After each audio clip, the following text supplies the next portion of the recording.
Sir Marco, hold. What is it? The Venetian is here. Piero, you've made the journey from Venice. Hi, Marco, I brought them. Good. Rusticano, we have them. Everyone. And the wherewith to write upon? Tis all here. Piero, this is Rusticano, a scribe from Pisa. He has offered to write down my adventures to speed the prison days. Marco, I beg of you, Marco. Though I brought the books you've asked, do not persist in these tall tales. All our friends laugh at you. Why, everything you say is in thousands or millions. It's all true, Piero. Indeed, I have not told a half of it. Marco Millions, they call you, and laugh. It's all written down.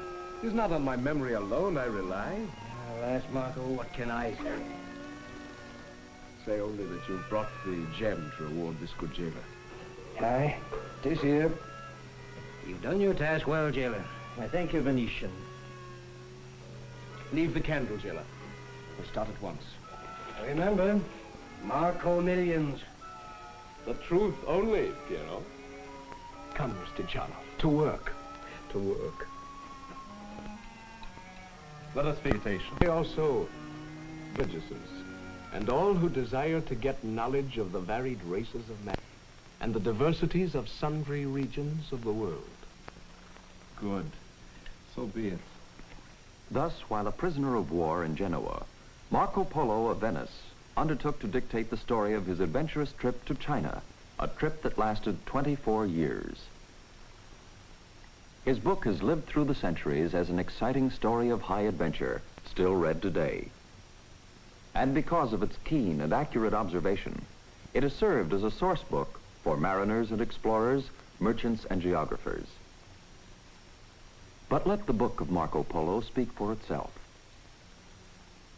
Listen to its voice. I was 17 in the year of our Lord, 1271, when we left Venice with a cargo for the Orient. My father, Niccolo, and my uncle, Maffeo, had only recently returned from a long stay in the court of the great Kublai Khan, bringing much wealth to enrich the noble house of Polo, and the safe conduct from the Khan to go back. Our first stop was Acca, near Jerusalem, to see the new Pope, Gregory of Piacenza. For the great Khan had ordered my father with him 100 Christian priests to instruct his people, since he wished them to know of all religions. After much arranging, 2 learned Dominicans were sent with us, with letters and credentials. But alas, upon proceeding further to Laias in Armenia, we found the land ravaged by outlaws, and the 2 priests refused to go further, fearing for their lives. But we determined to press on. At Laias, we left the friendly sea and started on an overland route. Summer and winter we traveled, over huge deserts where the heat was so great that whole armies had perished from it. We crossed great mountains and plateaus of bitter cold. We paused often to rest and to trade. In each land, I learned what I could of the language and made notes of the people and their customs. Our journey took 3 long years and a half, traveling through many a strange and wondrous land. And thus we to the summer palace of the great Kublai Khan at Xanadu.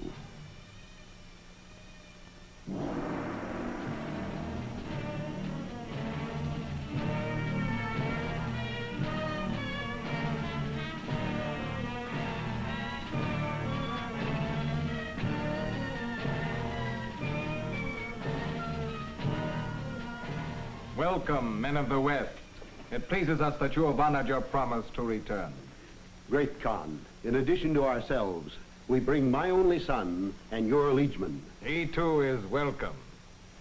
And now, where are the other members of your company?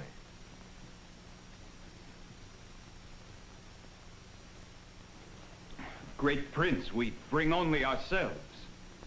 What of the 100 priests your Pope was to send? Alas, Great Khan, His Holiness the Pope did indeed send 2 learned priests. 2? 2 priests? How dare he send only the 50th part of our request? Great Khan, even these 2 were unable to withstand the journey. They are no longer with us. What? Why came you then?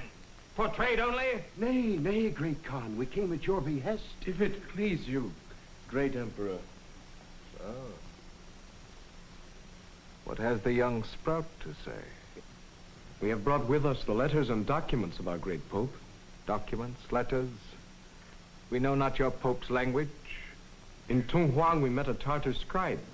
With his help we have set the documents into your own tongue.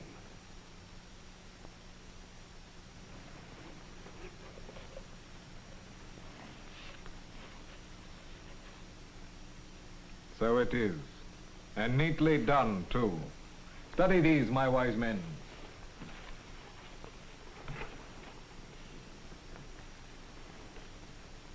Welcome to Xanadu, Marco Polo.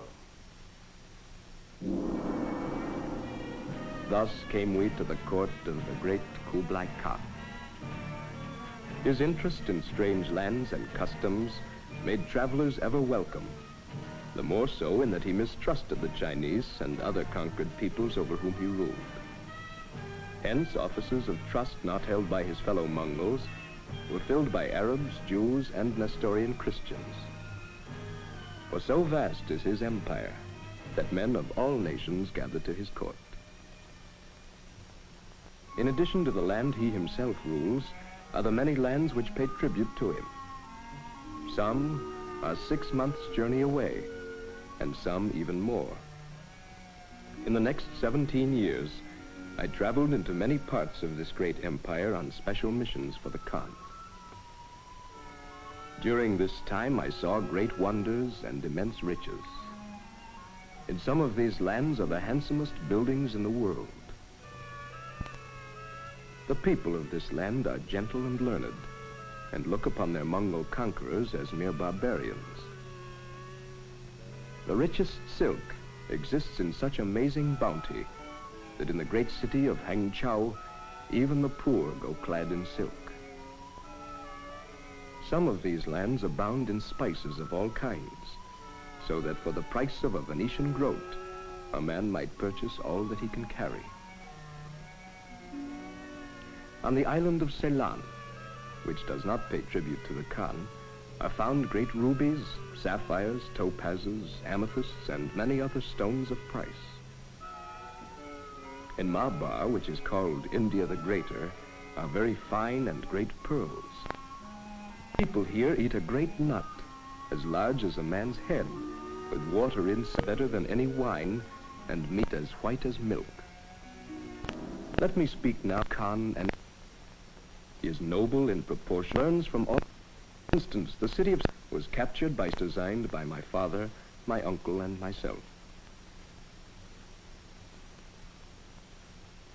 The Khan's soldiers are like sands of the sea, in greater numbers than all the armies of Christendom.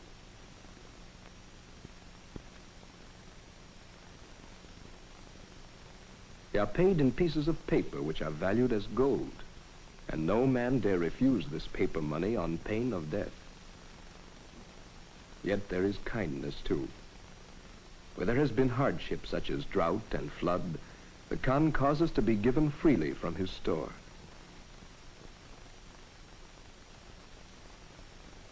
His kingdom is reached throughout by good roads, and the system of fast riders, changing often to fresh horses, can carry news of an uprising 250 miles in one day. Or they bring fresh fruit for the Khan's table with equal speed. As the years went by, the Khan honored me with missions of trust and high offices, so that at length I became governor of the great district of Yangzhou. I served in Yangzhou for 3 years, but my heart began to yearn for my native land. Slowly and sadly the river flows on its long journey to the sea.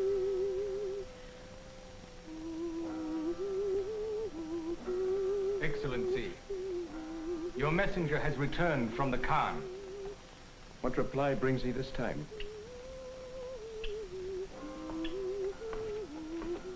It is the same, Excellency. The Khan refuses your request to return to the land of your birth.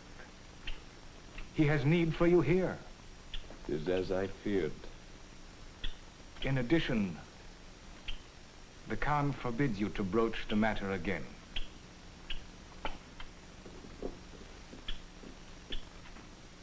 Excellency, if I may say it, I am glad that you continue to stay with us. Thank you, Abayan. In truth, my soul is lodged on two sides of this great world. I fear I shall never be in one without yearning for the other.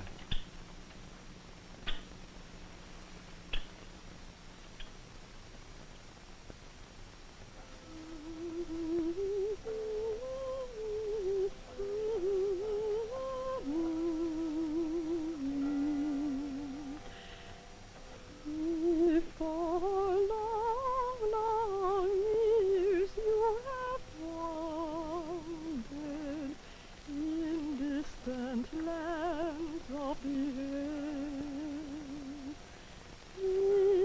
Nothing too much haste to seek news of your faraway home.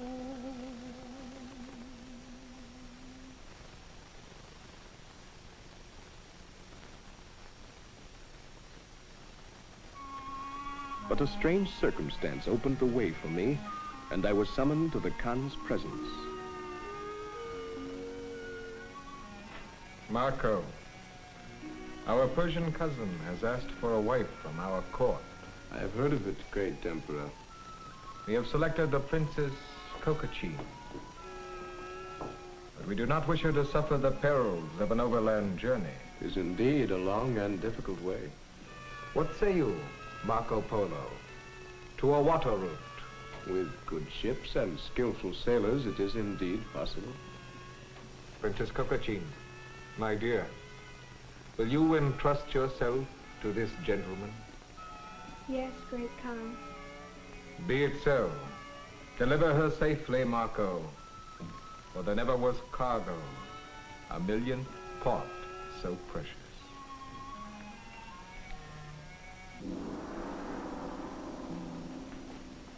Stay, Marco, and draw near.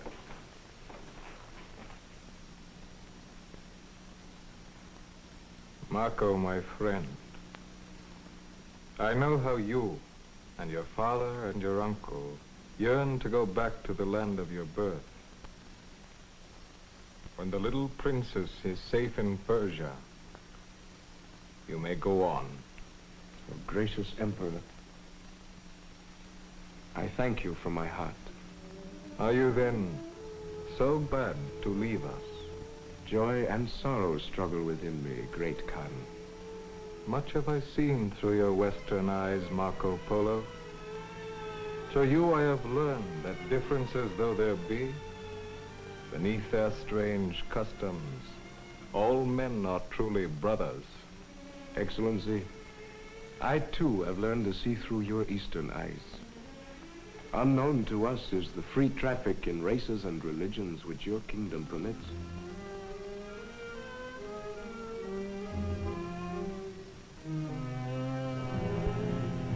Take this with you. Let its color remind you of our China skies.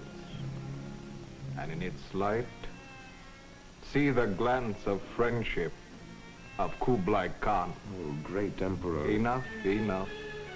You have 14 ships to get ready. Fare thee well, Marco Polo.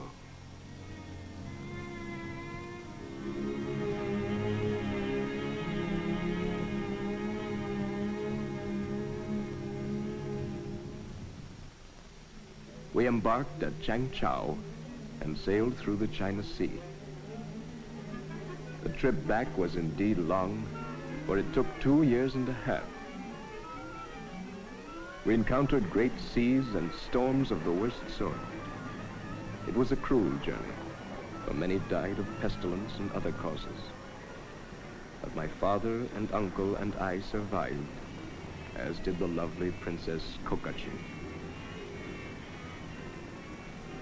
We disembarked at Hormuz, and after an overland journey in Persia, we safely brought the princess to her court. She was loath to leave us. Indeed, she wept with sorrow at our parting. So in the year of Christ, 1295, we returned to Venice, verily rich in gold and jewels, but richer even more in our knowledge of the strange and wondrous ways of the world.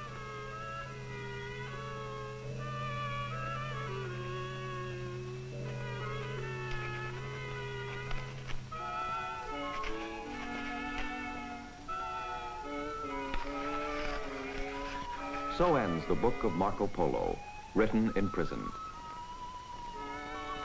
For soon after his return, Marco was captured in a naval battle with the rival city of Genoa. When peace came in 1299, Marco returned to Venice, where he later married and had 3 daughters. He lived a long life as a prosperous merchant. His book has lived after him. Copied by hand for almost 2 centuries, and in 1477, one of the first books to be set in print. It introduced the vast continent of Asia to the Western world, one of the great adventure stories of all time, the Book of Marco Polo.